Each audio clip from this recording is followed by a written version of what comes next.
Hey, it's Brandon, and welcome to Retro Reactions, a place where I experience amazing music from the 70s, 80s, and 90s for the very first time. And today we have another new artist alert for the channel. Yes, we're headed all the way back to 2013 and 2017 to listen to In the Arms of Mara and Song of Dead Water by Russian folk pagan metal band Grai. Grai translates in English to The Loud Cry of Birds. And this video comes courtesy of my amazing supporter here and over on Patreon, Mike. So thank you so much, Mike, as always, for all your support and for leading me to my very first Russian band on the channel, I believe. Very cool. You know I love nature themes, so excited for what's in store. We'll start with In the Arms of Mara. Mara is the Slavic goddess of winter and death. The song reflects on her powerful, relentless, and inevitable arrival, taking much away in the bleak, icy cold of winter. Sounds intense. We're talking metal here. It's probably going to be intense. Let's check it out.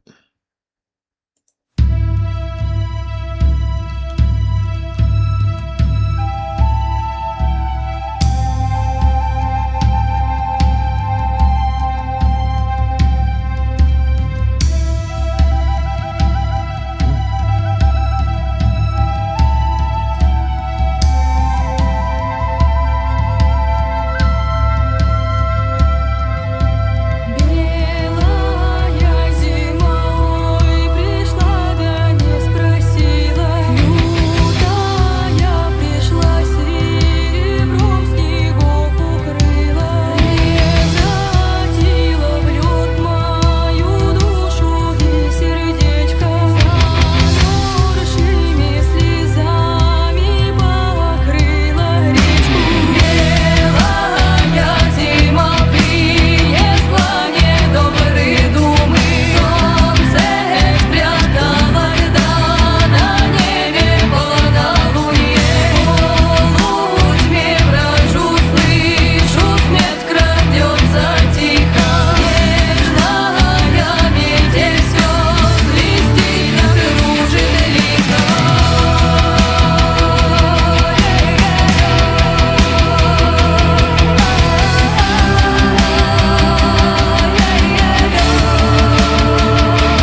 Wow. Few more thoughts here. Intense as I expected. Not only, the music, the song, but the visuals. I think it really helps.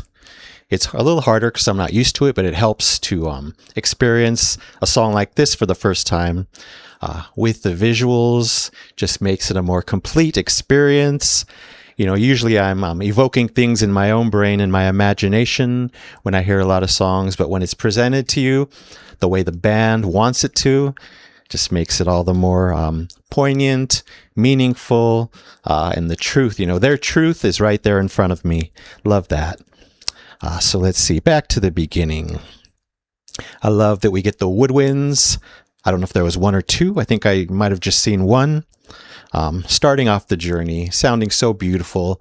I was trying to identify it. It almost looked like a recorder, which I used to play. I don't know if you guys ever had to play it in school, but our whole class had to play it around 7th, 8th grade.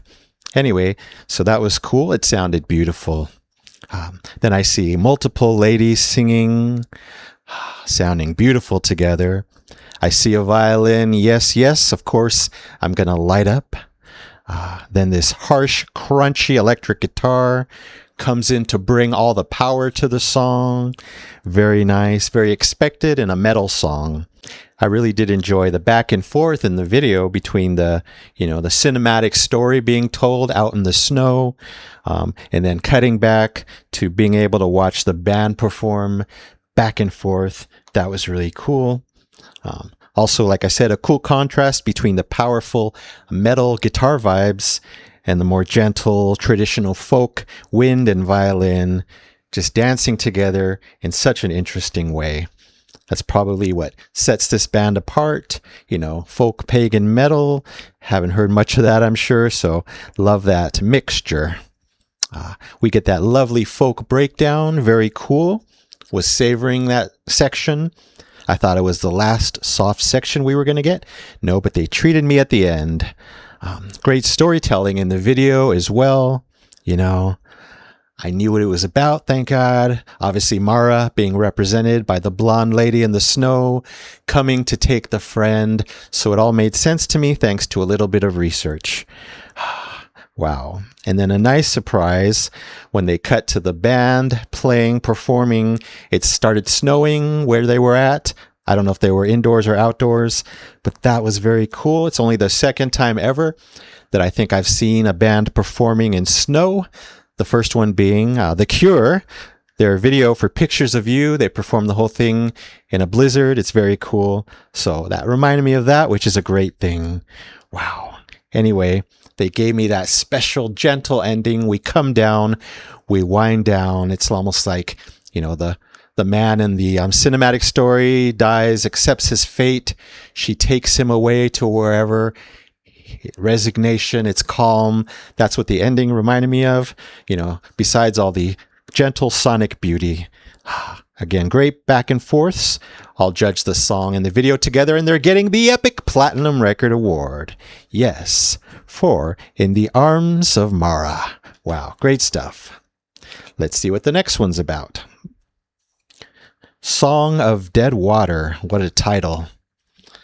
It uses the folklore motif of dead water to express themes of sorrow, mourning, healing, and the boundary between life and death. So in a way, it's kind of similar thematically to the first one, but we get those images, folklore images of that water. I did a little research. I think it kind of like heals you, but then it takes your life afterwards. So talk about a oxymoron there. I'm sure there's much more to it, but that's a really cool concept. Again, I love all their nature elements, their nature themes here. So let's check out Song of Dead Water.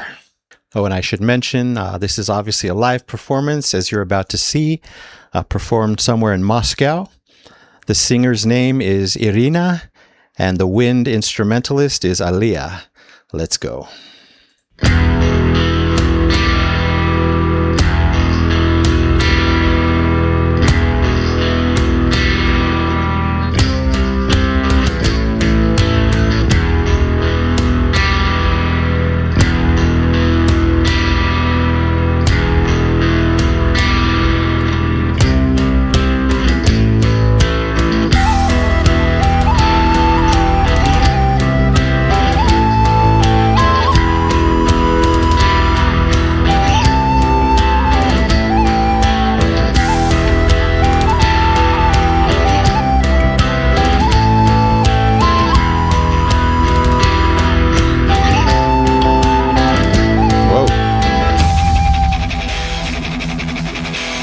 That's some great hair.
All right, maybe even more intensity in that one. They sounded amazing live. You would think it's a studio version if you didn't watch. Very cool. So again, a lot of similarities to the first song. We get more of that metal and folk, wind instrument mixture. Great. Love it. Definitely have never seen headbanging in unison by all or most of the band. That was cool. Usually it's the lead singer who's doing it, so that was a nice surprise. The vocal melodies also unique. You'd think the whole vocal melody of the whole song, you'd think it would go with a slow, gentle folk song, and it would, of course. they could do a slow remix of this, but they pair it with that hard metal for a unique listening experience. So I find that very interesting. Speaking of Irina's vocals, incredible, so powerful, and pitch perfect live. Very impressive. I like when they kind of changed the effects on the mic. She was just awing or whatever she was saying. She sounded so distanced, even though she was singing in the mic. So that was a cool effect. And she definitely performs with such intensity. You know, it adds to the song for sure. Again, watching it while hearing the song for the first time is kind of a different experience. It just gives more, you know? Anyway, got to mention those guitars. Excellent. Bass, electric, and of course drumming by all the gentlemen. This one had tons of rapid fire guitar. And just like the first song, their lyrics really come to life with all that epically powerful instrumentation. You know, I'm sure a lot of metal in all its subgenres can do that when done right like this. And then you put those lyrics about nature, makes it even more interesting for me. So powerful stuff. I did like the first one better, but this one gets 5 golden records, a nice A score for Song of Dead Water by Grai. Wow, really cool stuff. Thank you to everyone involved from Grai, and thank you, the amazing Mike, for introducing me and us to a new band. I know a lot of my viewers are going to like it. All right, that's it for now. Thank you so much for watching. I really appreciate it. Anyway, don't forget to subscribe, like, and comment down below. If you wish to chat about these songs, I would love to know what you think. Maybe if you're a fan of Grai, what some of your favorites are. Anyway, you take care, stay safe, stay hydrated, and remember to let peace, calm, and light into your day and night. And I'll see you next time in the past.